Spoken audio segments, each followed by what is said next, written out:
Hello! In this video I will show you how to install a ChatGPT widget on Honor 400 Lite.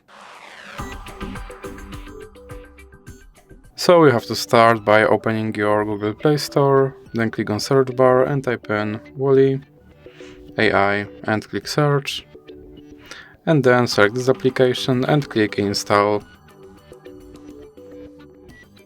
And click on this button to skip introduction, then click not now and click open permissions. Then select this application and click here to allow this app to display over other apps. Then you can go back and go back again. And now click start, and as you can see right here there is my ChatGPT widget, and I can open him and I can tell him to do something.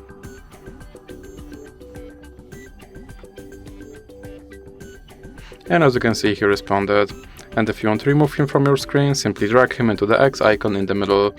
So that's it for this video. If you liked it, please remember to leave a like and subscribe.